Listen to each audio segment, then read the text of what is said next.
Suara saya kedengaran ya? Kedengeran, Pak. Suara saya clear? Clear ya? Clear. Clear clear, Pak, clear. Oke, iya. Oke, terima kasih buat Bu Rafida ya, yang udah mengundang saya buat speaker kembali di webinarnya Logos. Jadi kebetulan saya ada pengetahuan sedikit mengenai Microsoft Azure ya. Jadi Bu Rafida memberikan saya tema mengenai Azure gitu. Jadi saya bawakan mengenai Windows 365 gitu. Sebenarnya sedikit sedikit menyinggung mengenai Azure ya, tapi ada juga 365-nya gitu. Jadi di pertengahan ya, gitu. Oke, slide saya udah kelihatan Bu? Oke, sudah kelihatan, Bapak? Kelihatan, Pak. Sudah kelihatan ya. Alright. Kebetulan saya lagi nyoba Avatar ya, Bapak Ibu ya. Jadi sebenarnya Avatar ini salah satu fitur terbaru daripada Microsoft Teams ya. Jadi Bapak Ibu boleh coba langsung sekarang. Nah, Bu Nabila lagi coba juga Avatarnya ya. Jadi kalau kita lagi nggak makeup gitu kan ya, Bapak Ibu sekalian, ibu-ibu yang belum makeup boleh langsung pakai Avatar aja gitu. Ya, jadi untuk tema saya ya, saya akan bawakan mengenai Windows 365, yang dimana di era sekarang kita diperbolehkan untuk melakukan yang namanya remote working gitu. Jadi dengan 365, kita dimaksimalkan untuk bisa lakukan kolaborasi. Jadi yang kita pikirkan itu is not just collaboration, tapi juga dari sisi security-nya gitu. Bagaimana kita kolaborasi dari sisi desktop, tapi lebih aman juga gitu. Nah itu dari sisi Windows 365. Jadi sebenarnya Bapak Ibu nanti akan saya kasih tunjuk juga dari sisi demo ya. Nanti akan ada demo sedikit. Saya akan menunjukkan kepada Bapak Ibu. Ini loh Windows 365 gitu. Semudah apa sih kita aksesnya gitu. Windows 365 itu apa sih gitu. Karena ini produk masih baru sebenarnya, gitu. Masih belum lama. Kalau nggak salah ini tahun lalu baru dirilis ya, gitu. Ini penerus daripada Windows Virtual Desktop. Kalau Bapak Ibu pernah dengar ya, Azure Virtual Desktop, gitu, atau Windows Virtual Desktop. Jadi generasi terbaru daripada itu namanya Windows 365, gitu. Ya, jadi berdasarkan penelitian ya, ini dari sisi lembaga third party yang memang khusus untuk melakukan survei seperti ini ya. Jadi ada sekitar 73% pekerja yang memang mereka itu mau melakukan remote kerja secara remotely gitu. Ya, sama seperti kita sekarang ya, apalagi kalau sekarang itu lagi zamannya pandemi ya. Oh, udah selesai sih sebenarnya gitu, tapi dengan culture yang sebelumnya kita bangun pada saat pandemi itu masih berlangsung sampai sekarang gitu. Sehingga memungkinkan kita bisa bekerja dari manapun berada gitu. Ya, yang berikutnya antar karyawan itu mereka maunya bisa kolaborasi gitu. Nah, itu sekitar 67%. Nah, ini berdasarkan survei ya, artinya memang bahwa ada bukti nyatanya. Dan 80% itu ya, manajer mengekspektasikan bahwa kita itu lebih fleksibel bekerja, baik itu dari sisi rumah gitu kan ya, atau mungkin dari manapun gitu. Jadi sekarang itu tidak ada lagi barrier bahwa kita itu nggak bisa kerja gitu. Ya, jadi kita bisa kerja dari manapun, dari rumah, atau dengan waktu kapanpun. Bisa malam, bisa pagi, bisa siang, sore. Itu bisa aja kapanpun. Jadi nggak ada barrier lagi kalau kita mau kerja pun gitu loh. Jadi nggak seperti culture tradisional yang zaman dulu ya. Kalau kerja harus ke kantor gitu ya. Dari 9 to 5 ya. Nah, itu sebenarnya sudah nggak zamannya lagi. Sekarang zamannya ya kita mau kerja jam berapapun gitu kan ya, dan juga dari manapun gitu. Kecuali company punya polisi ya kalau kamu mau kerja remote ya harus sesuai dengan jam kantor, itu juga bisa gitu. Tapi tidak menutup kemungkinan bahwa barrier itu bisa kita hilangkan ya. Jadi untuk solusi computing sekarang ada 3 jenis sebenarnya yang masih kita pakai ya. Yang pertama itu adalah cloud PC. Client PC ya. Jadi client PC ini yang kita pakai sekarang nih. Kayak laptop, PC, komputer gitu ya. Itu client PC. Nah, yang berikutnya virtualisasi nih. Jadi kita bisa sediakan satu server yang dimana kita buat virtualisasinya. Jadi nanti kita lakukan remote desktop. ke servernya kita gitu. Yang ketiga itu desktop as a service. Desktop as a service itu apa namanya cloud PC ya gitu. Artinya kita bisa membuat satu server khusus untuk desktop workstation yang dimana nanti kita bisa buat beberapa user dan user itu tinggal akses saja ke sana gitu. Jadi sebenarnya adalah topik daripada yang saya buat adalah bagaimana kita bisa memanfaatkan cloud PC gitu. Apa sih cloud PC gitu ya? Sebenarnya kayak laptop kita gitu. Kayak kan Bapak Ibu punya laptop gitu kan, punya OS itu Windows 11 atau Windows 11 gitu kan. Windows 11 atau Windows 10 itu terserah Bapak Ibu. Tapi memang bedanya cloud PC sama yang secara client PC gitu kan ya, yang ada fisiknya itu bedanya itu cuma dari sisi fisik aja gitu, dari spesifikasi itu aja sebenarnya. Hampir sama gitu, mirip-mirip aja gitu. Jadi kalau kalau saya mau kasih tunjuk kepada Bapak Ibu ya, cloud PC seperti apa sih kayak gini nih. Biar saya kasih tunjuk deh langsung ya.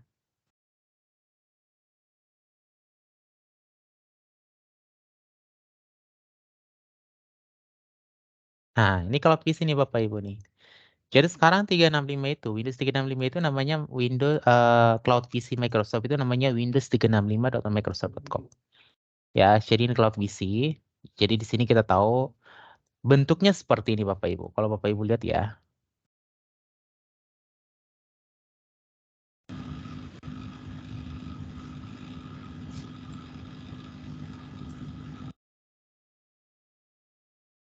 Nah, bentuknya seperti ini nih.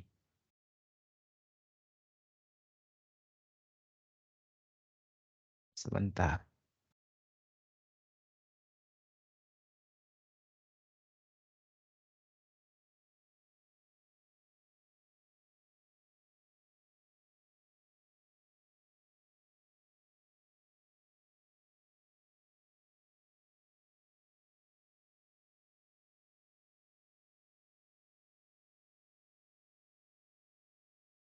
Kira-kira apa? Sebentar, sorry.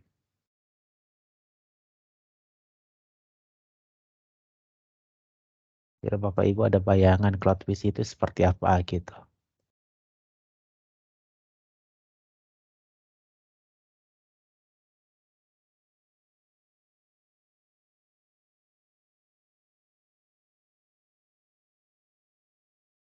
Jadi cloud PC itu bisa akses secara web based ya gitu dari web browser. Jadi Bapak Ibu tinggal buka aja Google ataupun Microsoft Edge-nya gitu ya. Jadi nanti kita akses dari sana gitu. Tinggal masuk aja ke website windows365.microsoft.com gitu. Nah, jadi bentuknya seperti ini ya kalau kita lihat. Nah, seperti ini bentuknya. Ini seperti PC biasa Bapak Ibu, ada home-nya gitu kan ya untuk pencarian. Nah, ini Windows 11 biasa nih gitu. Tapi saya akses secara web based. Secara online saya akses. Jadi kalau saya mau kerja pun itu bisa dari mana pun. Jadi kalau ini saya mau akses dari HP ya, saya tinggal install aja gitu. Atau saya buka web browser dari handphone saya mau kerja pakai PC bisa gitu. Tapi nggak nyaman aja gitu, karena kan layar HP terlalu kecil ya gitu. Ya jadi memang disarankan ya kita pakai laptop pribadi. Mau akses ini pun bisa gitu. Ya, nah ini bentuknya cloud PC nih, seperti ini gitu. Jadi kalau saya mau memperbesar, nah ini udah jadi kayak seperti Windows biasa nih Bapak Ibu. Nah, saya mau kerja gitu kan, saya mau buka nih dokumen-dokumen saya.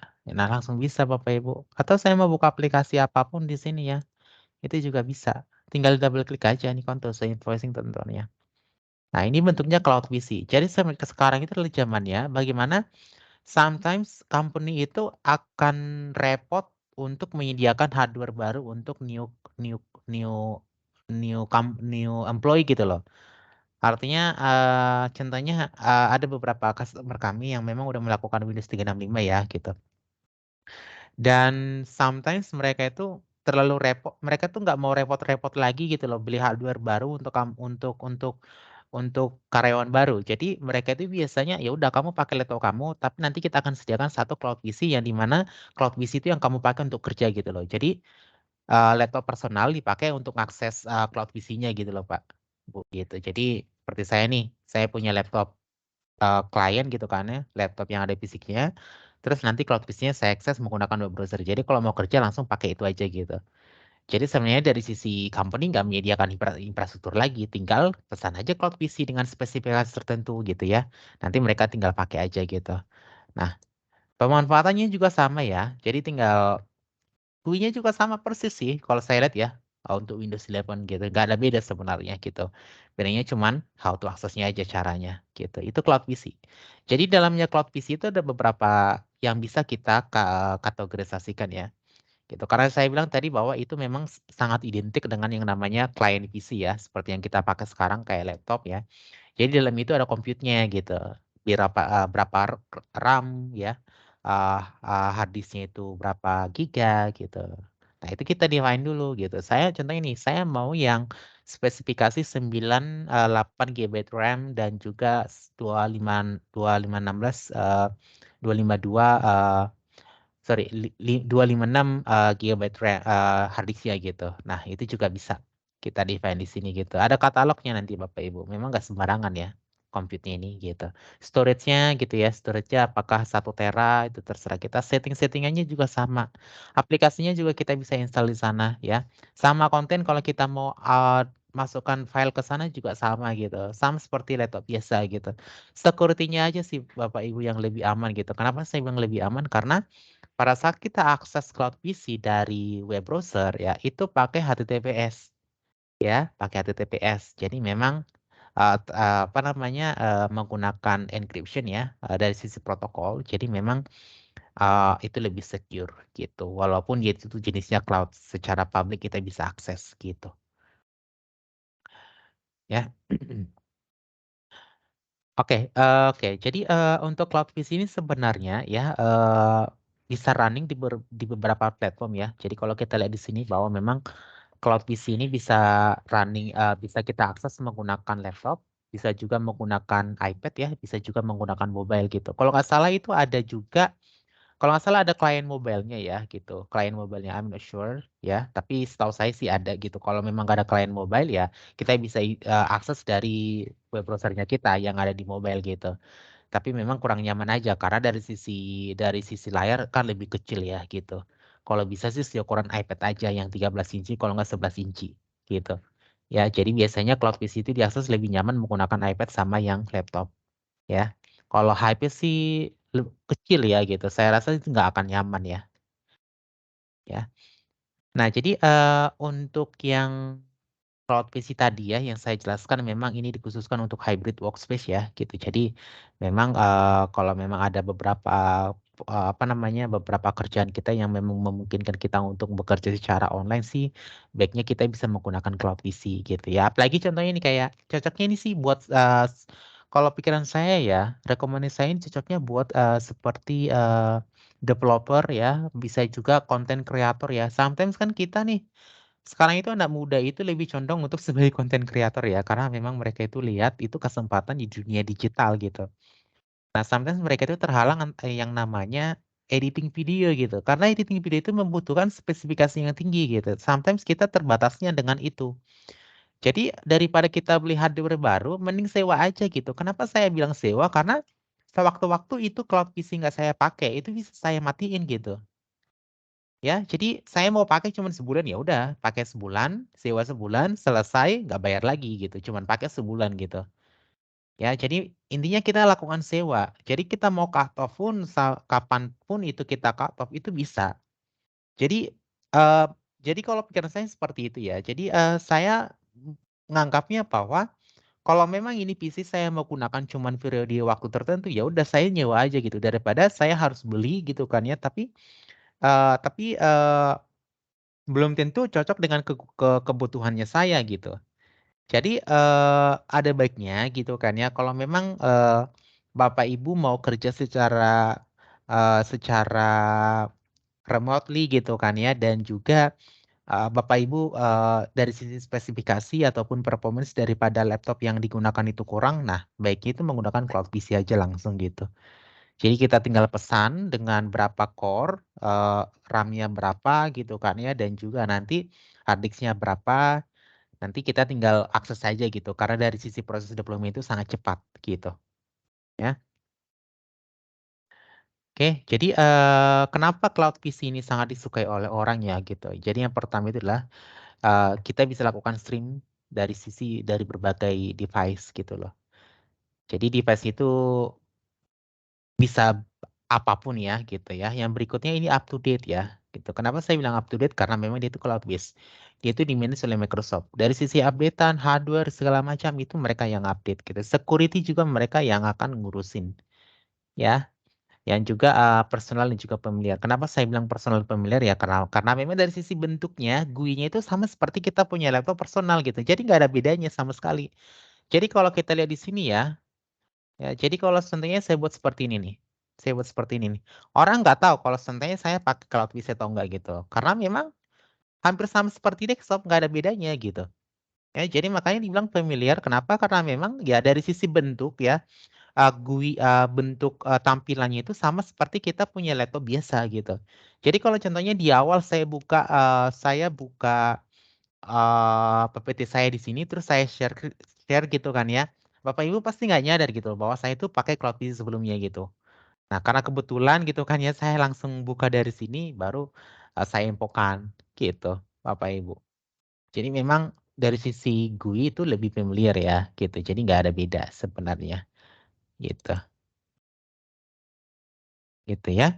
Nah, yang berikutnya trusted by IT. Kenapa saya bilang trusted by IT? Yang pertama adalah dia itu scalable gitu. Jadi artinya scalable itu seperti ini. Kita itu bisa menaikkan spesifikasi sesuai yang kita butuhkan, Bapak Ibu. Artinya contohnya kayak gini, buat yang namanya editor, ya, editing video gitu. Nah, editing video ini pasti membutuhkan spesifikasi yang tinggi. Jadi kalau ke depannya gitu kan ya, kita mau spesifikasi yang sekarang itu cukup-cukup aja gitu. Tapi ke depannya tiba-tiba itu spesifikasi tidak mencukupi lagi. Jadi artinya ya saya mau menaikkan spesifikasi gitu. RAM-nya berapa ditambahkan, hard disk-nya berapa mau ditambahkan, core-nya mau ditambahkan. Jadi dari sisi kabel itu bisa secara simple ya. Kita tinggal nambahkan aja lisensinya gitu. Cabut lisensi lama, tambahkan lisensi baru. Nah, sesimpel itu. Jadi menaikkan spesifikasi itu bisa sangat cepat ya. Jadi kita nggak perlu bongkar-bongkar laptop segala macam ya, attach RAM-nya gitu ya. Nah, itu sangat ribet sekali gitu. Nah, ini predictable cost. Kenapa saya bilang predictable cost? Karena ada harga katalognya ya. Jadi Windows 365 itu lisensinya per user ya, gitu. Bukan per capacity, per user. Jadi contohnya Bapak Ibu punya 15 user dan mereka semuanya mau pakai Cloud PC ya, Bapak Ibu harus beli lisensi 15 user gitu ya. Jadi memang predictable cost, ada harga katalognya. Jadi kalau contohnya yang RAM-nya 8 gitu ya, hard disk-nya 256 ya. Dan nanti harganya berapa itu ada. Simple to buy dan deploy. Kenapa saya bilang simple to buy? Karena di Windows 365 itu sesimpel Bapak Ibu buat account, assign lisensi, that's it. Tinggal tunggu dia itu deploy sendiri gitu. Hanya itu sebenarnya Bapak Ibu. Ya, jadi kita nggak perlu ribet-ribet gitu kan ya, harus create inilah, create itulah, bla bla bla segala macam nggak perlu. Ya sesimpel tinggal buat akun baru, assign lisensi, Bapak Ibu tinggal nunggu sekitar 30 menit, ready gitu. Ya sesimpel itu buat Windows 365. Ya. Jadi Windows 365 itu ada dua pilihan ya dari sisi OS ya, ada yang Windows 10 sama Windows 11 ya. Kita tinggal create aja sesuai yang kita butuhkan. Kalau untuk compute range-nya itu dari sini nih Bapak Ibu. Dari 8 uh, core CPU-nya 4, 2 sama 1. Kalau untuk yang 8 core itu up to 30 GB RAM dengan hard disk-nya itu 12 GB. Kalau yang 4 core-nya itu sampai dengan 16 GB RAM dan 12 GB hard disk-nya. Kalau yang 2 core itu sampai 8 GB gitu ya. Jadi kalau kita mau nambah spesifikasi gitu kayaknya kita tinggal order aja gitu. Kalau untuk editor ya, harusnya sih 8 core itu udah cukup banget nih. 8 core ya gitu, 8 core dianya. gitu. Itu udah cukup banget sih, itu udah kencang banget gitu. Kemarin sih kami punya customer gitu ya Pak ya, dan mereka itu sebagai developer gitu, dan memang mereka itu install apa namanya code editor ya, yang dimana kan code editor itu membutuhkan RAM yang banyak gitu ya. Sama kalau nggak salah mereka juga install Visual Studio. Visual Studio ini kan agak berat ya kalau setahu saya gitu untuk programming. Jadi mereka itu pakai itu. Nah kemarin sih kita kasih yang 4 core itu cukup. Itu udah lancar banget jalannya gitu. Nah, dari sisi experience ya, jadi kalau kita mau akses itu Windows Cloud ya, kita bisa dari berbagai platform ya. Bisa dari Windows ya, Android ya, bisa juga iOS ya, Linux juga bisa, Apple juga bisa gitu. Yang penting di Linux itu punya web browser gitu ya. Atau kita mau install pakai aplikasi desktopnya juga bisa, namanya Remote Desktop. Jadi kalau Bapak Ibu lihat di sini ya, kalau saya search di sini, Remote. Nah, tinggal buka ini aja nih, remote desktop ini nih, gitu. Jadi kalau contohnya saya buka satu ya. Nah, ini saya ada beberapa Cloud PC ya, Cloud PC Enterprise ya, kalau Bapak Ibu lihat. Nah, tinggal buka di sini aja nih, gitu. Ya, jadi memang sangat apa namanya fleksibel ya kalau kita mau aksesnya, gitu. Nah, yang berikutnya device differentiation ya. Jadi memang ini dari sisi Windows Experience itu seperti lokal PC ya. Sama ya, dan juga performance-nya itu saya bilang itu sangat real time ya, dan juga 11-12 dengan lokal PC-nya kita ya. Yang penting kita internetnya cepat aja gitu. Tapi kalau setahu saya ya, based on dokumentasi Microsoft, kalau kita mau buat suatu dokumen di 365 di Windows 365 itu sangat real time sekali. Seharusnya sih nggak ada delay. Jadi kalau Bapak Ibu lihat ya, saya mau buat Word nih. Ya, ini kecepatan kantor saya nggak terlalu cepat sih gitu. Ya, 100 Mbps kita udah sampai 25 orang yang pakai. Harusnya sih saya dapat bagian sekitar 5 Mbps lah gitu ya. Nah, jadi kalau Bapak Ibu saya coba ngetik ya di Cloud PC gitu. Halo. Nah, real time ya Bapak Ibu ya. Jadi real time. Betul ya? Jadi nggak ada nge-lag-nya gitu loh Bapak Ibu. Ya, jadi biasanya kan kalau kita mau kerja nih, biasanya kita itu keganggunya kalau ada something yang memang membuat kita annoying gitu loh. Jadi kalau seperti ini kan gajah eh harimau. Nah, ini real time ya Bapak Ibu ya. Ini Word-nya itu di Windows 365 nih. Gitu. Jadi Windows 365 gitu. Nah, saya buat titik banyak gitu ya. Nah, ini real time nih. Tuh, gitu. Nah, real time. Jadi tidak ada delay-nya sebenarnya gitu. Ya, saya pakai yang 5 Mbps pun itu sudah sangat cepat sekali ya. Dan buat contohnya nih buat Teams meeting ya, itu juga bisa gitu. Apalagi kalau untuk video calling, saya coba call teman saya ya, bisa nggak? Dari Windows 365. Ini harusnya lebih powerful lagi nih, gitu ya. Sebentar, saya call yang namanya uh, Re, bentar, Reza at ltu.co.id. Bentar ya. No, I'm sorry. Hai Ja.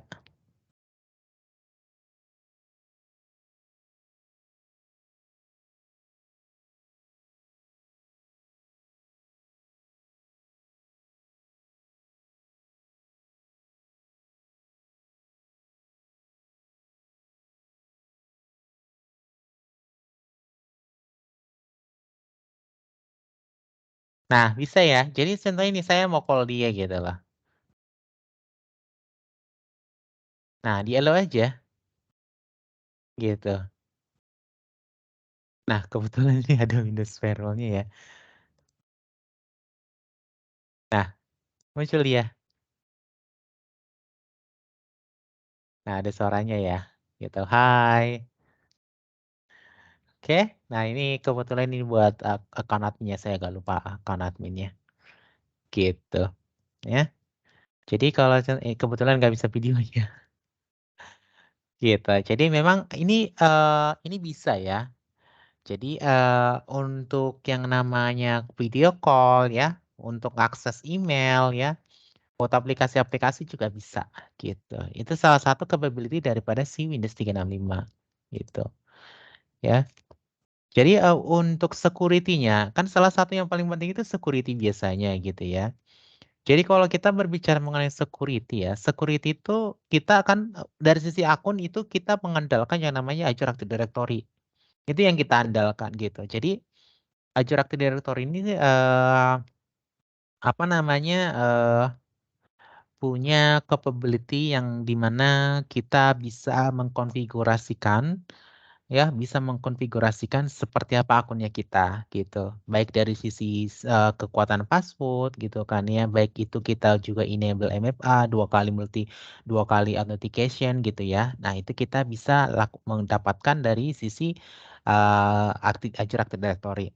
Nah, kalau ini reduction attack surface. Jadi sebenarnya Bapak Ibu, sekarang itu adalah kalau untuk teknologi yang namanya virtualization itu kan biasanya pakai remote desktop ya, pakai RDP biasanya gitu. Nah, RDP ini nggak secure dia. Itu kan port 8933 ya. Saya nggak lupa 3389 kalau nggak salah ya gitu. Itu nggak secure Bapak Ibu. Kalau kita pakai port RDP biasa ya. Jadi untuk mengurangi attack surface reduction itu kita pakai yang namanya HTTPS, pakai web browser. Atau kita juga bisa pakai RDP ya. Kita bisa pakai RDP, tapi panggilnya itu bukan via via alamat IP, no. Biasanya kan kalau kalau remote desktop nih, ya. Ini pengalaman saya ya. Jadi kalau saya punya virtualisasi yang saya bisa remote nih. Itu biasanya kita kasih IP-nya di sini gitu kan ya atau name servernya. Kalau name server itu biasanya itu kita dari internal network ya gitu. Tapi kalau contohnya kita udah dari eksternal, kita mau itu akses itu laptop itu biasanya harus kalau nggak mau pakai VPN ya kita harus pakai public IP. Nah itu nggak secure. Tapi dengan adanya yang namanya remote desktop ya, itu kita bisa pakai URL. Nanti kita pakai URL-nya yang ini nih. Sorry. Kita bisa pakai URL. Nah, kita bisa pakai URL menggunakan URL subscription. Kita tinggal download aja gitu. Kita mau pakai yang mana gitu kan ya. Jadi kita tinggal masukin aja kalau kita mau pakai yang remote desktop ya.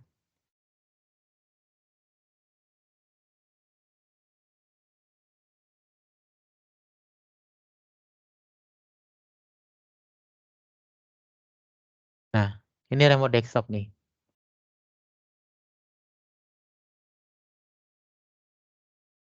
Oke, tinggal di add aja. Nanti kita klik PC.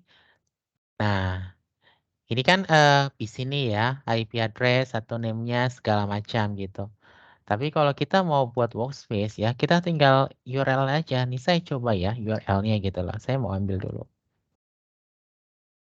Nah, copy aja. Nah, paste. Nah, dia tuh ada to discover, subscribe aja langsung.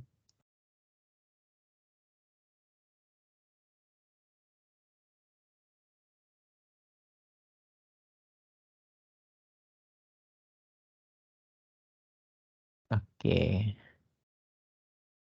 sebentar ya.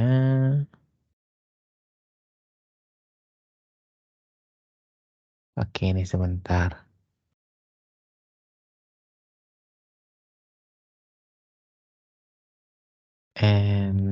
Sebentar, saya lupa akunnya.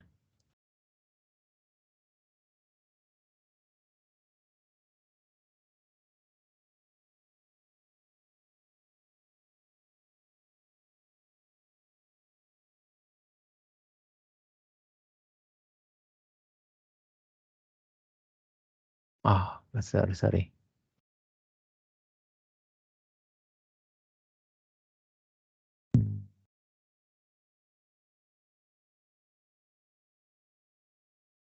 Subscribe.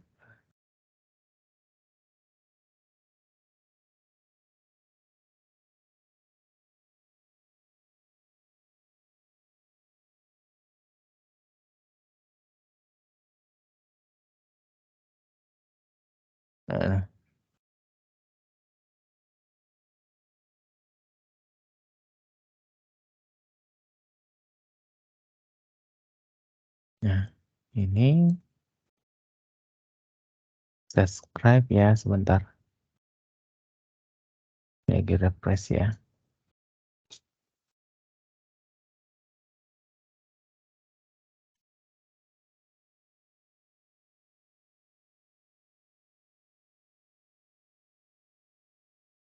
Nah, ini tinggal kita subscribe aja nih Bapak Ibu. Dia lagi refresh ya. Banyak juga.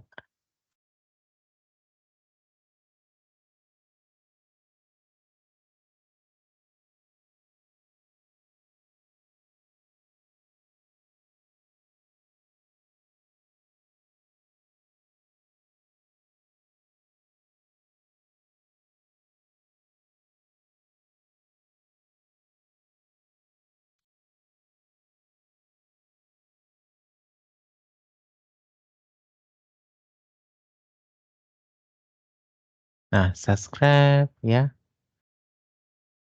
Oke, kita tinggal login aja nih Bapak Ibu. On Microsoft.com. Oke, masukin.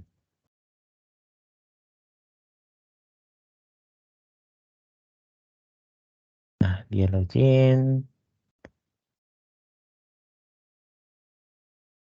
Sebentar, Alex.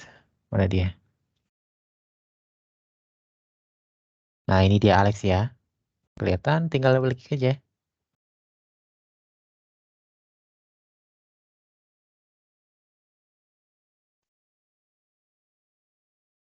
Nah, dia connecting nih. Walaupun dia pakai RDP tetap tetap secure ya, gitu. Karena kita nggak masukin based on IP. Gitu, public IP-nya itu di hide. Nah, ini dia Bapak Ibu. Sama ya. Ini seperti saya pakai laptop biasa aja nih, gitu. Nah, dia itu secara real time nih. Gitu ya, nih. Tuh. Nah, ini yang saya pakai nih ya. Ini CloudBees ini sama gitu. Tinggal saya sebentar. Saya minimize saja. Gitu. Yang berikutnya granular access control ya. Jadi dia itu untuk hak akses ke sana itu kita bisa lebih perkecil ya. Jadi tergantung nih dia itu sampai ke tahap satu PC gitu loh. Jadi ke dalamnya itu siapa yang bisa akses gitu. Sejauh mana proses aksesnya. Isolated ya. Saya bilang isolated kenapa? Karena memang setiap PC. Jadi contohnya nih, satu company itu ada 100 user. Setiap PC masing-masing itu isolated, nggak sama, nggak dalam satu mesin ya. Tergantung Microsoft itu mesinnya mau ditaruh di mana gitu. Jadi isolated. Jadi user A sama user B itu nggak bisa inti-intipan ya gitu.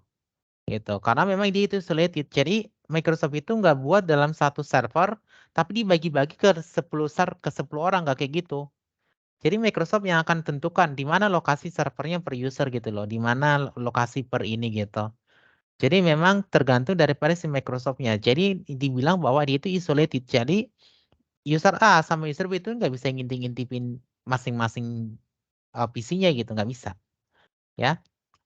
Nah ini optimize cost. Kenapa saya bilang optimize cost? Karena kita belinya per lisensi. Ya. Per lisensi. Jadi hitungannya lisensi. Jadi satu user, satu lisensi dengan spesifikasi yang apa gitu. Sesuai dengan kebutuhan nggak gitu. Jadi nggak menutup kemungkinan gitu kan ya. Artinya kita bisa memastikan bahwa itu user menggunakan lisensi yang sesuai gitu ya. End-to-end encryption, of course, end-to-end encryption dari sisi server sampai ke how to access device pun itu masih end-to-end ya. Jadi dari how to access sampai itu di-provide juga itu apa namanya secure.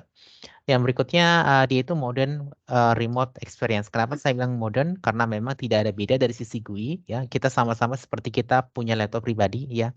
Tapi memang kita aksesnya via web browser ataupun via remote desktop application gitu.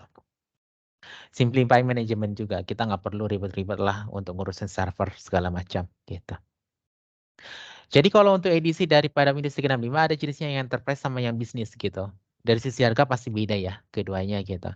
Nah, yang enterprise itu tuh lebih customize ya. Dia itu kita bisa custom gitu. Kita mau pakai yang Windows 11 atau Windows 10 itu bisa di enterprise. Tapi kalau di bisnis itu langsung otomatis the newest version of Windows. Jadi Windows 11 ya, otomatis gitu. Ya, tapi kalau untuk enterprise itu kita bisa custom ya, kita bisa buat policesnya. Jadi dengan user ini itu kita bisa define itu pakai Windows 10. Dengan user ini kita bisa define bahwa dia itu pakai Windows 11, tergantung ya. Itu di Windows Enterprise. Tapi kalau contohnya yang 365 bisnis itu enggak. Kita nggak bisa manage, kita nggak bisa custom karena itu otomatis menggunakan yang Windows 11 gitu. Itu aja sih dari saya. Terima kasih. Paling kalau untuk yang demo selanjutnya itu paling kalau Bapak Ibu lihat ya. Jadi kalau saya di sini punya Windows 11 ya. Kalau Bapak Ibu lihat di sini Windows 365, sorry Windows 365. Saya punya dua Windows 365 di sini ya, yang ke provision. Ya, jadi kalau kita lihat di sini all cloud isinya apa? Kebetulan saya di sini punya yang enterprise ya Bapak Ibu ya. Punya yang enterprise lisensinya. Jadi saya punya lisensi 2 vCore, 4 GB RAM, 128 Cloud PC Enterprise ya dua-duanya. Kalau bisnis saya nggak bisa lakukan customize gitu. Jadi di sini saya bisa buat custom image ya sesuai dengan yang saya mau. Jadi custom image itu adalah saya pakai yang Windows 11 gitu. Banyak pilihannya sih Bapak Ibu. Jadi kalau Bapak Ibu mau lihat ya, sebentar saya coba kasih tunjuk deh.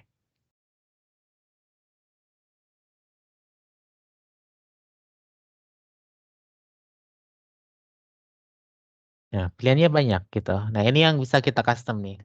Jadi tergantung user A, user B, user C, kita mau pakai yang Windows 10 or 11 bisa. Windows 11 yang optimize kah atau Windows 11 yang banding dengan 365-nya kah itu bisa gitu. Ya, jadi memang kita pakai yang mau mana gitu. Tapi perlu diingat Bapak Ibu ya, Windows 365 ini ya, Windows 365 Enterprise ya, kalau memang kita mau pakai yang apa namanya aplikasi yang sorry yang ada 365-nya gitu ya Bapak Ibu ya. Nah itu kita bisa pakai yang ada lisensi Windows 10 Enterprise or Windows 11 Enterprise E3 or E5 gitu. Jadi kita butuh dua lisensi ya gitu. Ya, itu aja sih kalau untuk Windows 365. Paling tadi sih experience-nya itu ya sama seperti kita pakai komputer biasa aja gitu.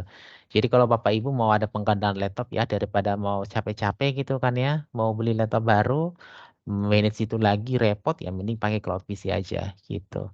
Jadi kalau ke depannya itu Cloud PC nggak dipakai lagi tinggal dimatiin aja, nggak perlu dibayar gitu. Datanya kita bisa backup sih gitu Bapak Ibu. Itu aja sih dari saya. Terima kasih.